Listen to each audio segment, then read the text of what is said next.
canto XVII del infierno de Dante. He aquí la fiera de acerada cola que traspasa las montañas y rompe los muros y las armas. He aquí la que corrompe al mundo entero. Así empezó a hablarme mi maestro, e hizo a aquella una señal indicándole que se dirigiera hacia el margen de mármol donde nos encontrábamos. Y aquella inmunda imagen del fraude llegó a nosotros y adelantó la cabeza y el cuerpo, pero no puso su cola sobre la orilla. Su rostro era el de un varón justo, su piel muy suave, y el resto del cuerpo el de una serpiente. Tenía 2 garras llenas de vello hasta los sobacos, y la espalda, el pecho y los costados salpicados de tal modo de lazos y escudos que no ha habido tela turca ni tártara tan rica en colores, no pudiendo compararse tampoco a aquéllos los de las telas de Aracnea. Como se ven muchas veces las barcas en la orilla, mitad en el agua y mitad en la tierra, y como en el país de los glotones tudescos el castor se prepara a hacer la guerra a los pescados, así la detestable fiera se mantenía sobre el margen de piedra que circunda la arenosa playa, agitando su cola en el vacío y levantando la venenosa horquilla de que tenía armada su extremidad como la de un escorpión. Mi guía me dijo: ahora conviene que dirijamos nuestros pasos hacia la perversa fiera que está tendida allí, por lo cual descendimos por la derecha y dimos 10 pasos sobre la extremidad del margen, procurando evitar la arena abrasada y las llamas, y cuando llegamos adonde la fiera se encontraba, vi a corta distancia sobre la arena mucha gente sentada al borde del abismo. Allí me dijo mi maestro: a fin de que adquieras una completa experiencia de lo que es este recinto, anda y examina la condición de aquellas almas, pero que sea corta tu conferencia. Mientras vuelves, hablaré con esta fiera para que nos preste sus fuertes espaldas. Me adelanté pues solo hacia la extremidad del 7º círculo donde gemían aquellos desgraciados. Su sufrimiento se conocía en sus ojos.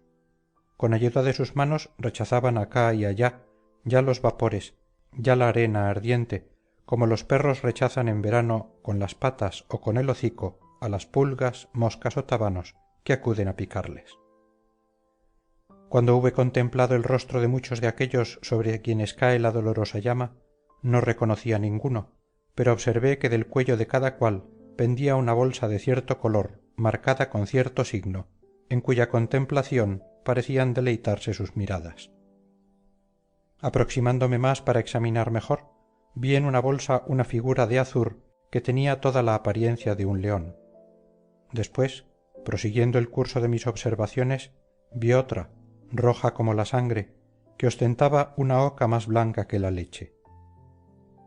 Uno de ellos, que tenía su bolsa blanca con una gran mancha azur, me dijo: ¿qué haces en esta fosa? Vete, y puesto que aún vives, sabe que mi vecino vitaliano debe sentarse a mi izquierda. Yo soy paduano, en medio de estos florentinos.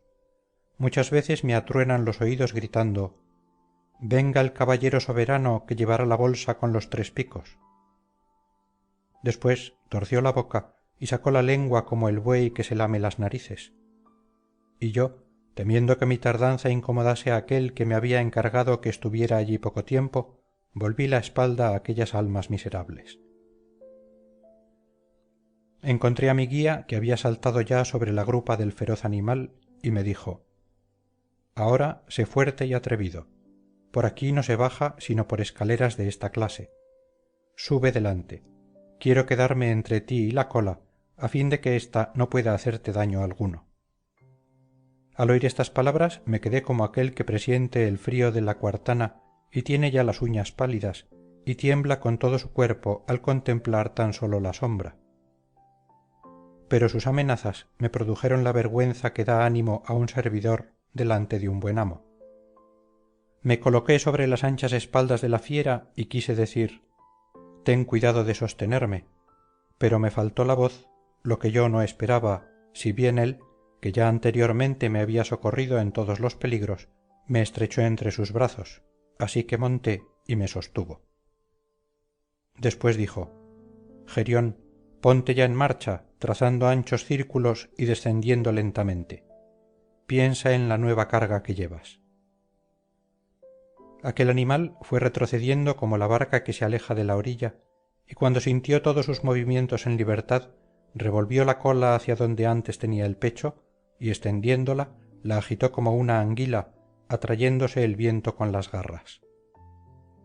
No creo que Faetón tuviera tanto miedo cuando abandonó las riendas y se abrasó el cielo como se puede ver aún, ni el desgraciado Ícaro, cuando derritiéndose la cera, sintió que las alas se desprendían de su cintura, al mismo tiempo que su padre le gritaba: «Mal camino llevas», como el que yo experimenté al verme en el aire por todas partes y alejado de mi vista todo excepto la fiera.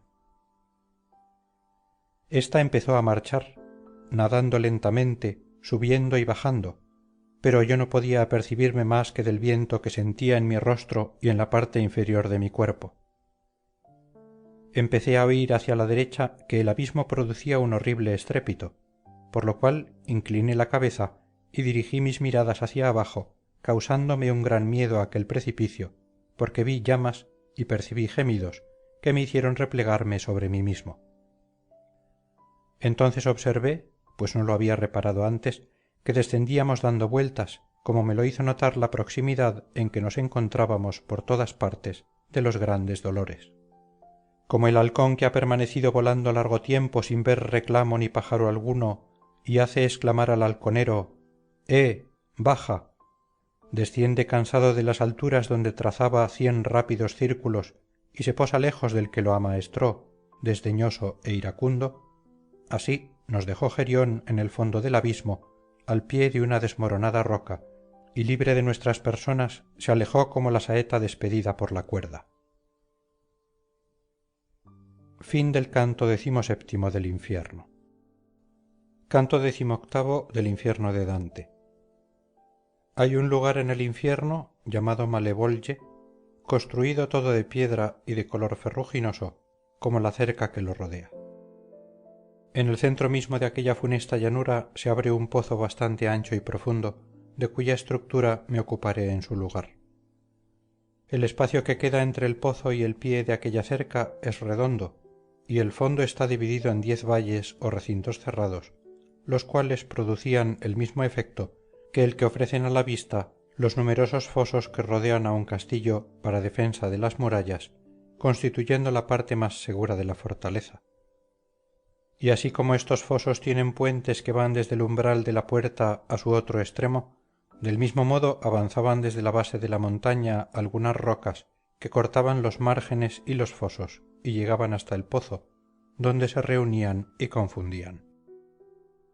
Tal era el sitio donde nos encontrábamos cuando descendimos de la grupa de Gerión. El poeta echó a andar hacia la izquierda y yo seguí tras él.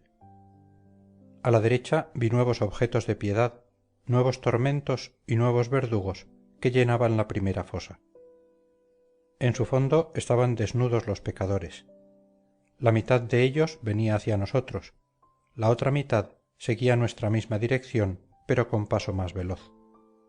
Cual los romanos, que a causa de la afluencia de gente que atraviesa el puente de San Ángelo el año del jubileo, han determinado que todos los que se dirijan al castillo y vayan hacia San Pedro pasen por un lado y por el otro los que van a Monte Jordano, así vi, acá y acullá, sobre la negra roca, cornudos demonios con grandes látigos, con los que azotaban cruelmente las espaldas de los condenados.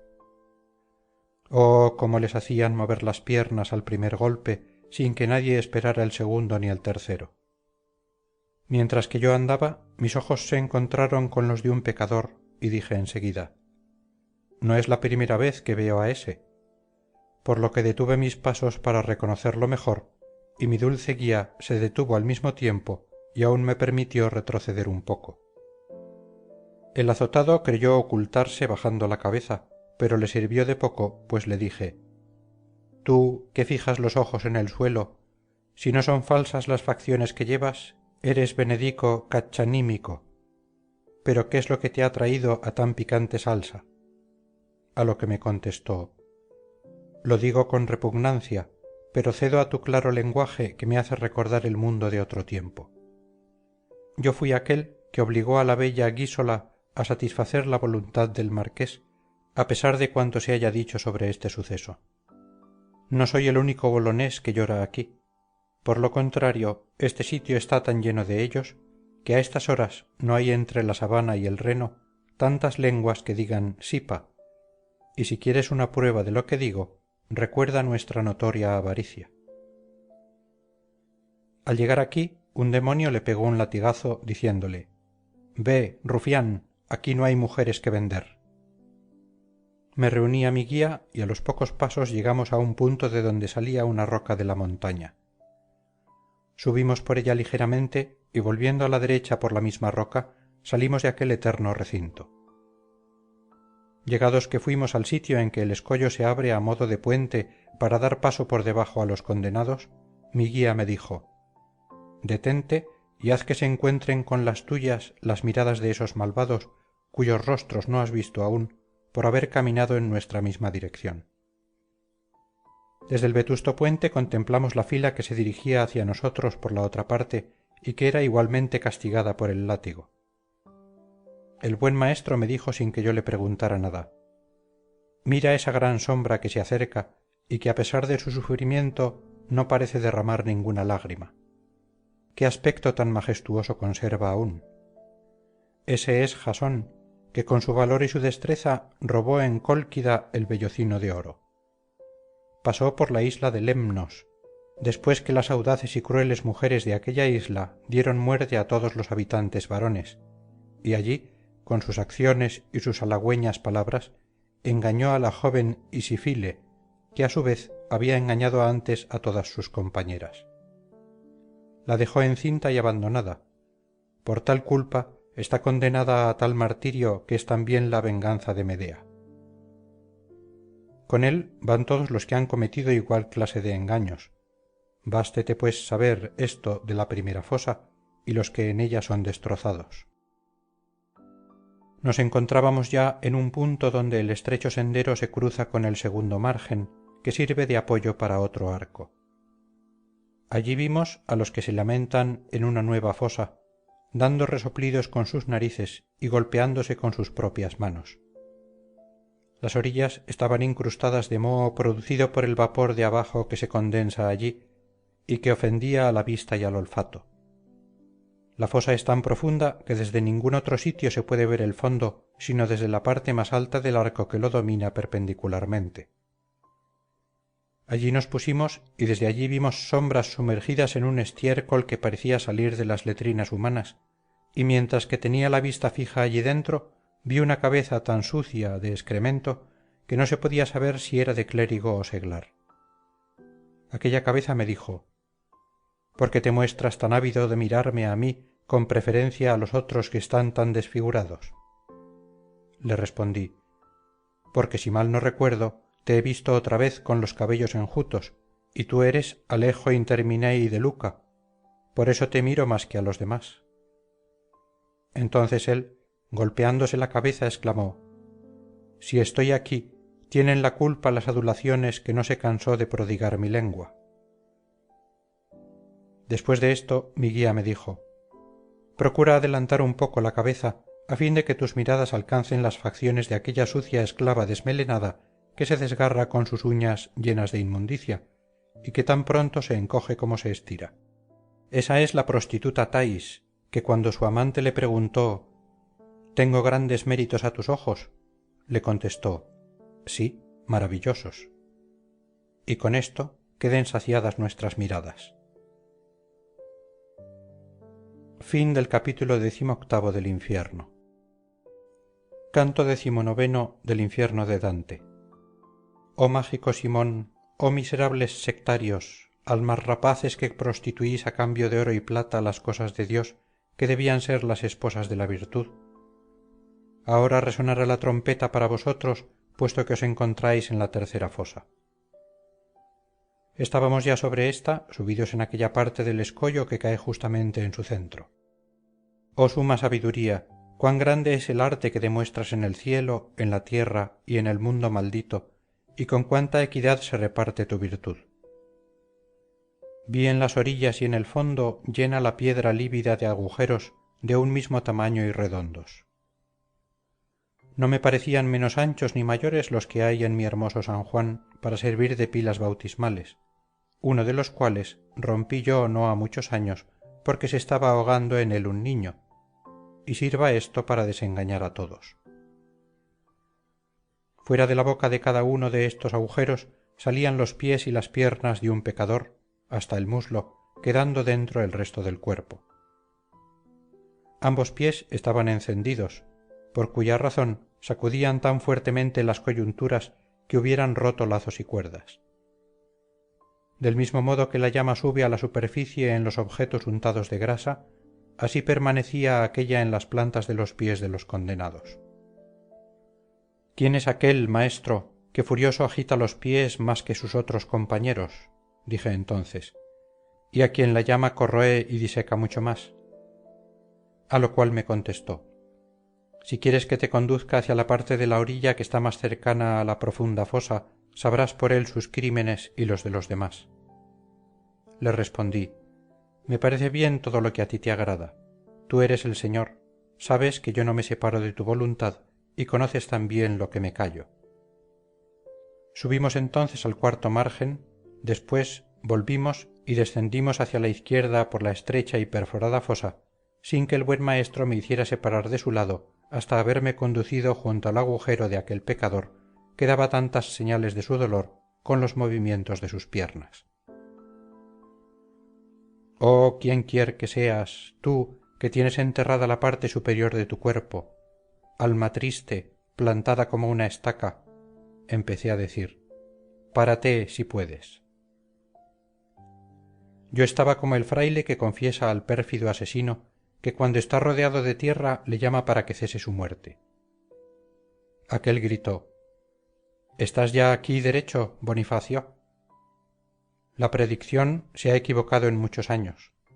Tan pronto te has saciado de aquellos bienes por los cuales no temiste engañar a la hermosa dama y gobernarla después indignamente. Quedéme al oír esto como aquellos que se avergüenzan de no haber comprendido lo que se les ha dicho y no saben qué responder. Entonces Virgilio dijo, respóndele pronto, yo no soy el que crees. Y yo contesté como se me ordenó, por lo que el espíritu retorció sus pies. Después, suspirando y con llorosa voz, me dijo, pues ¿qué es lo que me preguntas? Si te urge tanto conocer quién soy, hasta el punto de haber descendido para ello por todos estos peñascos, sabe que yo estuve revestido del gran manto y que fui efectivamente hijo de la osa, tan ávido de aumentar la riqueza de los oseznos que puse todo el oro del mundo en mi bolsa y aquí he puesto mi persona. Bajo mi cabeza están los simoníacos que me han precedido y que se han introducido por el mismo agujero en que ahora me ves. Yo me hundiré también cuando llegue aquel por quien te he tomado, cuando te dirigí mi súbita pregunta.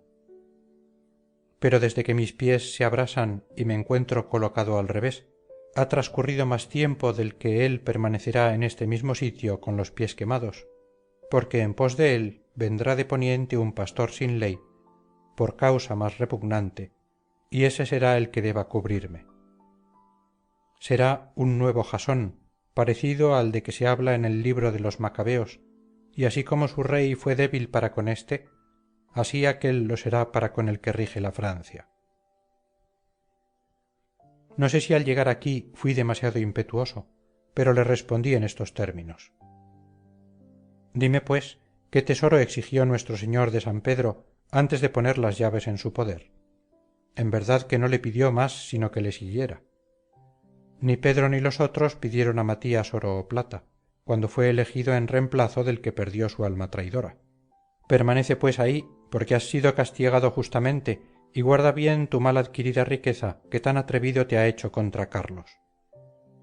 Y si no fuese porque aún me contiene el respeto hacia las llaves soberanas que poseíste en tu alegre vida, me valdría de palabras más severas, porque vuestra avaricia contrista al mundo, pisoteando a los buenos y ensalzando a los malos.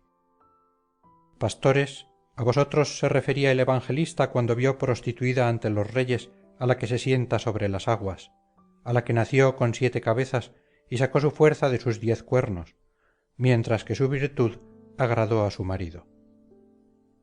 Os habéis hecho dioses de oro y plata.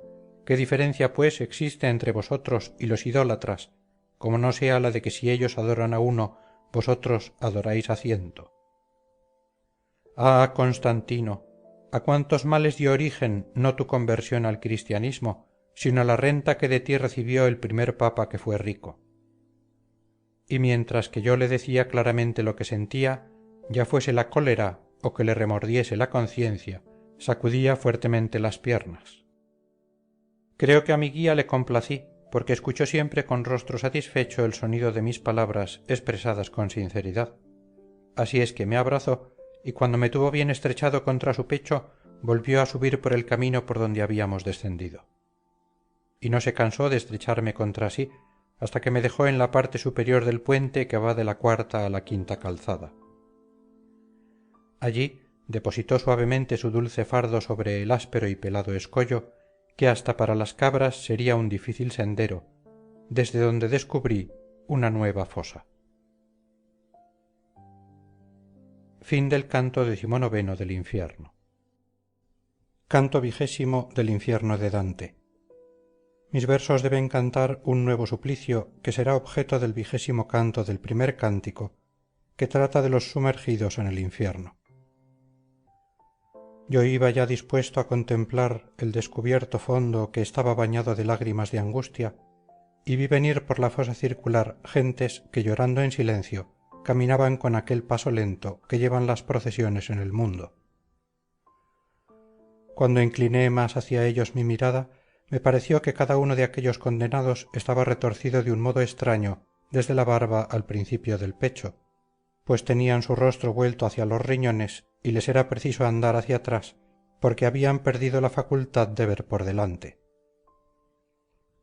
Quizá por la fuerza de la perlesía se encuentre un hombre de tal manera contrahecho, pero yo no le he visto ni creo que pueda suceder.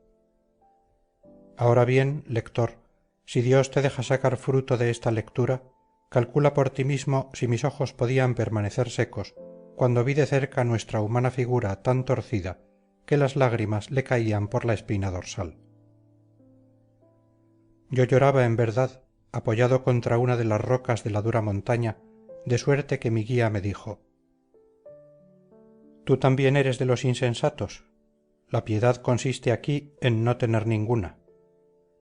¿Quién es más criminal que el que se enternece ante la justicia divina? Levanta la cabeza, levántala y mira a aquel por quien se abrió la tierra a los ojos de los tebanos, que exclamaban: «¿A dónde caes, Anfiarao? ¿Por qué abandonas la guerra?». Y no cesó de caer en el infierno hasta llegar a Minos, que se apodera de cada culpable. Mira cómo han convertido sus espaldas en pecho, por haber querido ver demasiado hacia adelante, ahora mira hacia atrás y sigue un camino retrógrado. Mira a Tiresias, que mudó de aspecto cuando de varón se convirtió en hembra, cambiando también todos sus miembros, y siéndole preciso abatir con su vara las dos serpientes unidas antes de que recobrara su pelo viril. El que acerca sus espaldas al vientre de aquél es Aronte, que en las montañas de Luni, cultivadas por el Carrarés que habita en su falda, tuvo en las canteras su morada, desde donde no había nada que limitara su vista cuando contemplaba el mar o las estrellas. Aquella que cubre su pecho y se oculta a tus miradas con los cabellos destrenzados y que tiene en la otra parte de su cuerpo la piel velluda, fue Manto, quien recorrió muchas comarcas hasta que se detuvo en el sitio donde yo nací, por lo cual desearé que me prestes un poco de atención. Después que su padre salió de la vida y fue esclava la ciudad de Baco, anduvo errante por el mundo durante mucho tiempo. Allá arriba, en la bella Italia, existe un lago al pie de los Alpes que ciñen la Alemania por la parte superior del Tirol, el cual se llama Benaco.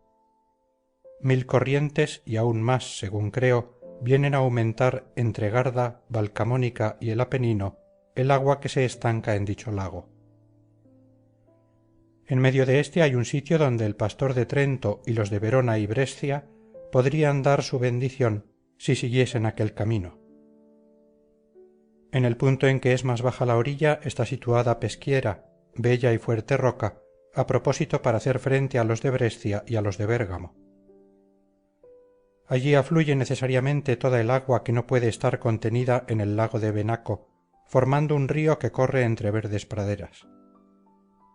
En cuanto aquella agua sigue un curso propio, ya no se llama Benaco, sino Mincio, hasta que llega a Goberno, por donde desemboca en el Po. No corre mucho sin que encuentre una cavidad por donde se extiende y se estanca, y en el estío suele ser malsana. Pasando pues por allí la feroz virgen vio aquella tierra pantanosa sin cultivo y sin habitantes. Se detuvo en ella con sus esclavas para huir de todo consorcio humano y para ejercer su arte mágico, y vivió allí y allí dejó sus restos mortales. Entonces los hombres, que estaban dispersos por los alrededores, se reunieron en aquel sitio que estaba protegido por todas partes por el pantano. Edificaron una ciudad sobre los huesos de la muerta, y del nombre de la primera que había elegido aquel sitio la llamaron Mantua, sin consultar para ello al destino. En otro tiempo fueron sus habitantes más numerosos, antes de que Casalodi se dejara engañar neciamente por Pinamonte. Te lo advierto a fin de que si oyes atribuir otro origen a mi país, ninguna mentira pueda oscurecer la verdad.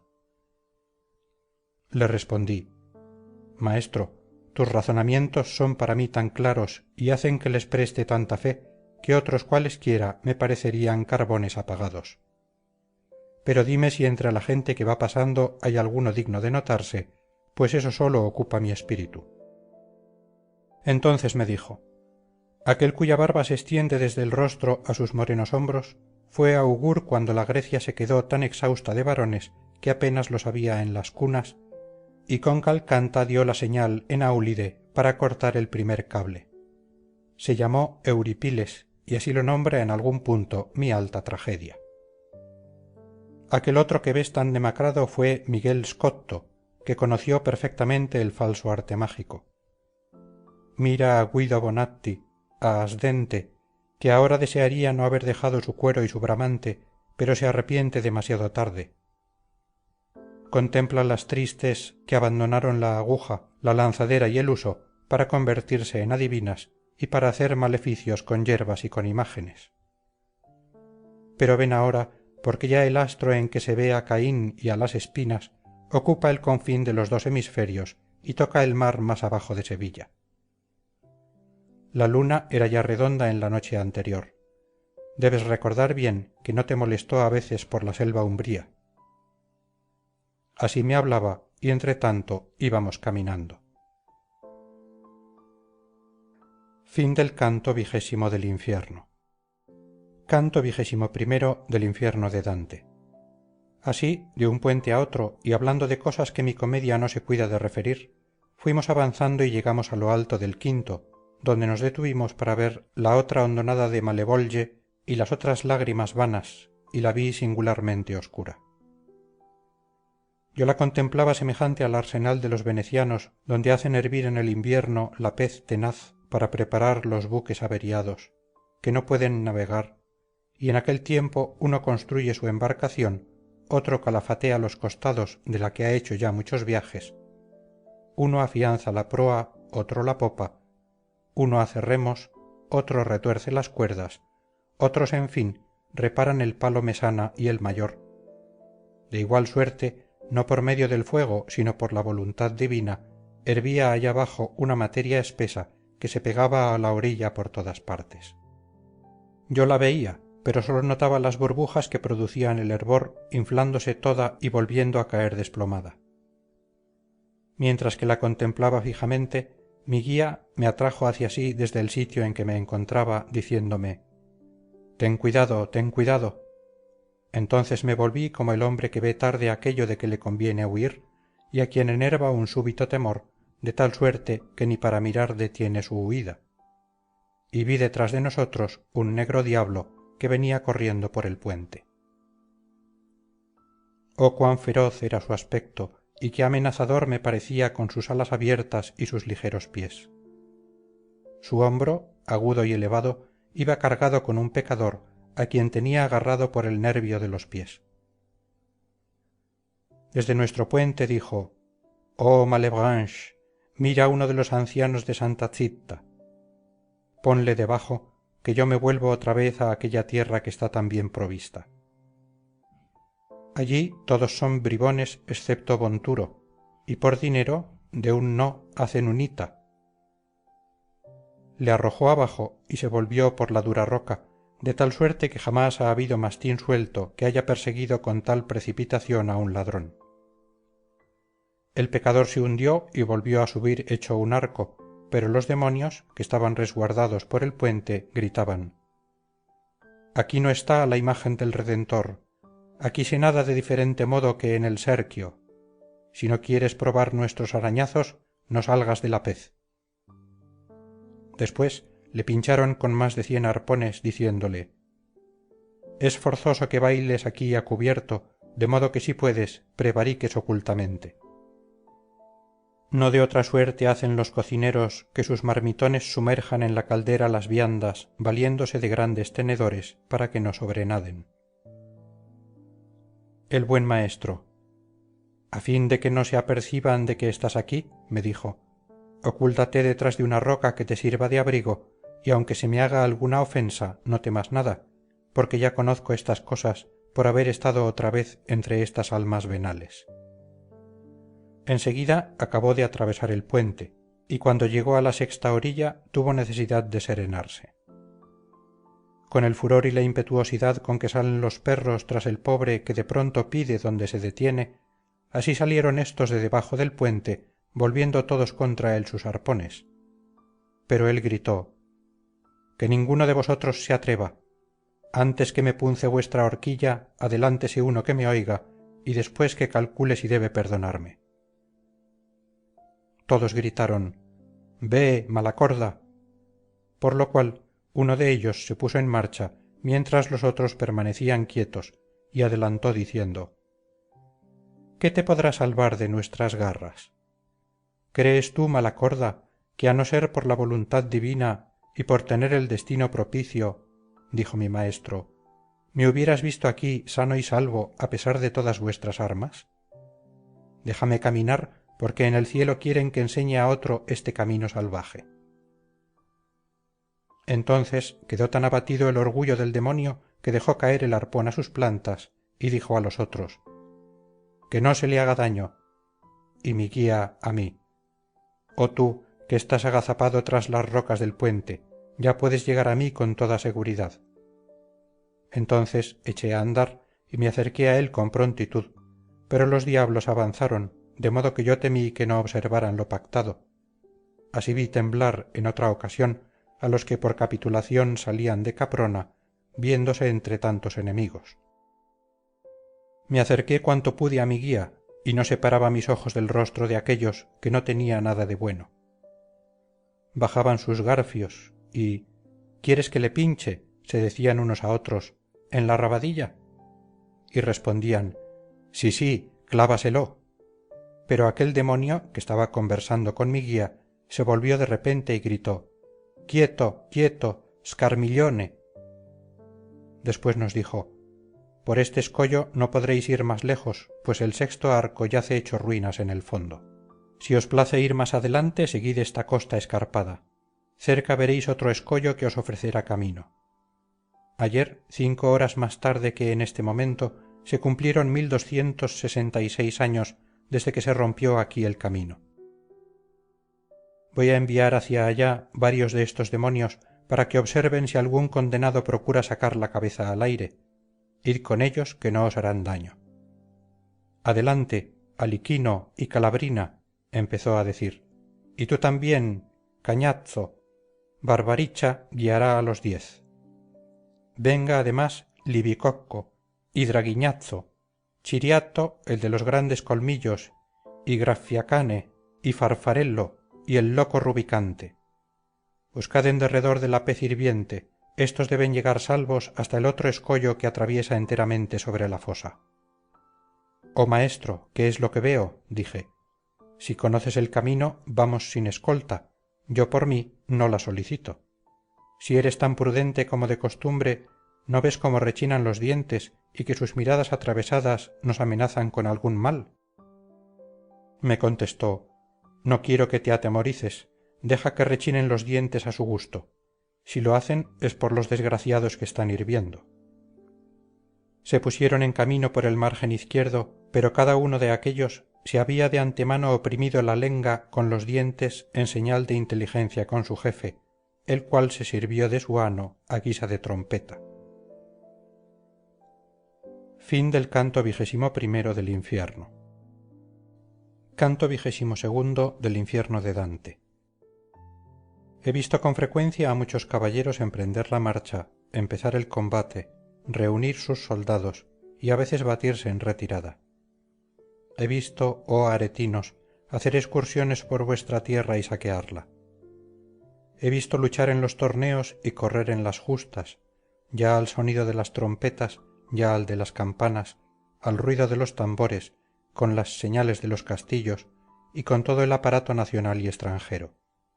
Pero lo que no he visto nunca, que yo sepa, es que tan extraño instrumento de viento haya indicado la marcha a caballeros o infantes. Jamás ya en la tierra o en los cielos guió semejante faro a ningún buque. Marchábamos juntamente con los 10 demonios, oh terrible compañía, pero en la iglesia con los santos y en la taberna con los glotones. Sin embargo, mi atención estaba concentrada en la pez para distinguir todo lo que contenía la fosa y los que ardían dentro de ella. Así como saltan los delfines fuera del agua, indicando a los marinos que precavan la nave de la tempestad, así también algunos condenados, para aliviar su sufrimiento, sacaban su espalda y la volvían a esconder más rápidos que el relámpago, y lo mismo que en un charco las ranas sacan la cabeza a flor de agua, aunque teniendo dentro de ella sus patas y el resto del cuerpo, así estaban por todas partes los pecadores. Pero en cuanto Barbaricha se aproximaba, volvían a sumergirse en aquel hervidero. Yo vi, y aún se estremece por ello mi corazón, a uno de aquellos que habían tardado más tiempo en hundirse, como sucede con las ranas, que la una queda fuera del agua mientras que la otra se zambulle. Y Grafiacán, que estaba más cerca de él, le enganchó por los cabellos embiscados de pez y lo sacó fuera como si fuese una nutria. Yo sabía el nombre de todos aquellos demonios, por haberme hecho cargo de ellos cuando los eligió Malacoda. Rubicante, plántale encima tu garfio y desuéllalo, gritaban a un tiempo todos aquellos malditos. Yo dije, maestro mío, si puedes, procura saber quién es ese desgraciado que ha caído en manos de sus adversarios. Mi guía se le acercó y le preguntó de dónde era, a lo que respondió, yo nací en el reino de Navarra. Mi madre me puso al servicio de un señor. Ella me había engendrado de un pródigo que se destruyó a sí mismo y disipó su fortuna. Después fui favorito del buen rey Tebaldo y me lancé a comerciar con sus favores, crimen de que doy cuenta en este horno. Y Ciriato, a quien salía de cada lado de la boca un colmillo como el de un jabalí, le hizo experimentar lo bien que herían. Entre malos gatos había caído aquel ratón, porque Barbaricha lo sujetó entre sus brazos diciendo, «Quedaos aquí mientras que yo le ensarto». Y volviendo el rostro hacia mi maestro añadió, «Pregúntale aún si deseas saber más antes que otros lo destrocen». Mi guía preguntó, «Dime pues si entre los otros culpables que están sumergidos en esa pez conoces algunos que sean latinos».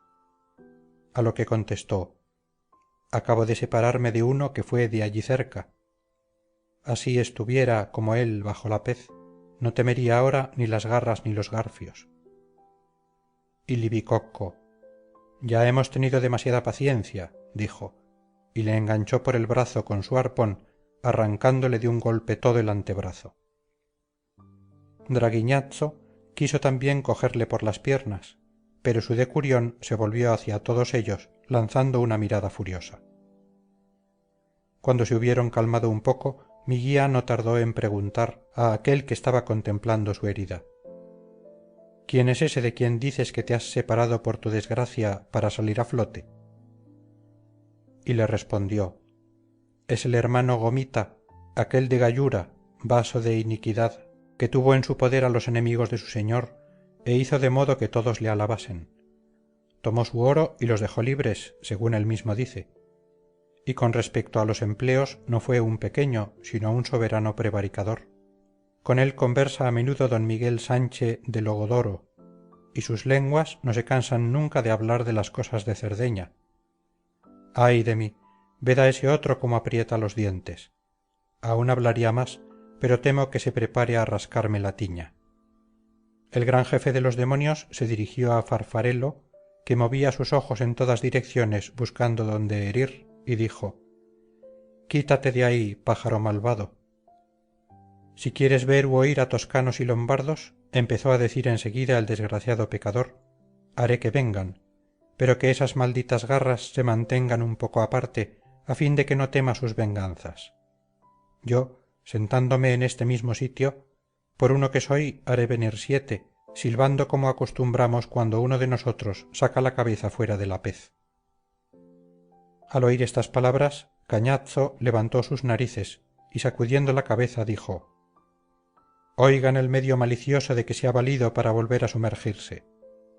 A lo cual contestó aquel, que tenía abundancia de estratagemas: soy en verdad muy malicioso cuando expongo a los míos a mayores sufrimientos. Aliquino no se pudo contener y en contra de lo dicho por aquel respondió: si te arrojas en la pez no correré al galope detrás de ti, sino que emplearé mis alas para ello. Te dejamos la altura y la orilla como escudo, y veremos si tú solo vales más que nosotros. Oh tú que lees esto, ahora verás un nuevo juego.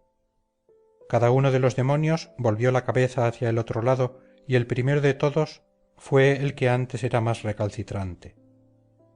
El navarro aprovechó bien el tiempo, fijó sus pies en el suelo y precipitándose de un solo salto, se puso al abrigo de los malos propósitos de aquéllos. Contristados se quedaron los demonios ante esta treta, pero mucho más el que tuvo la culpa de ella, por lo cual se lanzó tras él gritando: ya te tengo.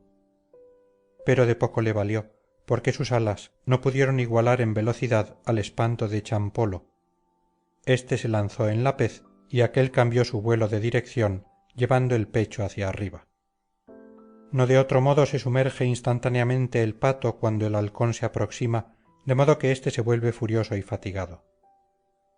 Calcabrina, irritado con Aliquino por aquel engaño, echó a volar tras él, deseoso de que el pecador se escapara para tener un motivo de querella.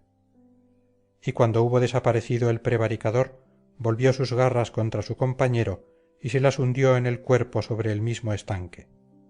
Pero éste, gavilán adiestrado, hizo uso también de las suyas y los dos cayeron en medio de la pez hirviente. El calor los separó bien pronto, pero todo su esfuerzo para remontarse era en vano, porque sus alas estaban embiscadas. Barbaricha, descontento como todos los demás, hizo volar a 4 desde la otra parte con todos sus arpones, y bajaron rápidamente hacia el sitio designado y tendieron sus garfios a los dos demonios, que estaban medio cocidos en la superficie de aquella fosa. Nosotros los dejamos allí aún enredados.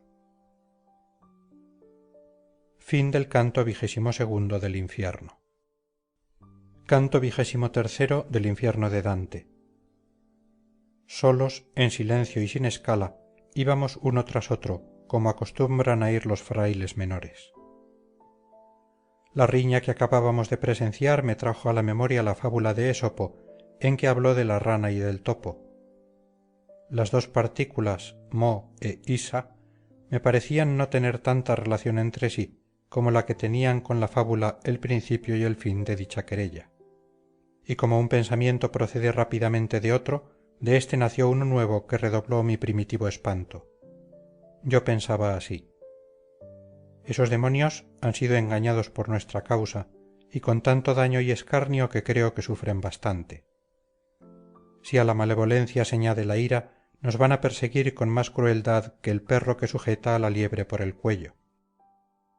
Ya sentía que se erizaban mis cabellos a causa del temor, y miraba hacia atrás atentamente, y dije: maestro, si no nos ocultas a los dos prontamente, temo a los demonios que vienen detrás de nosotros, y tan así me lo imagino que ya me parece que los oigo.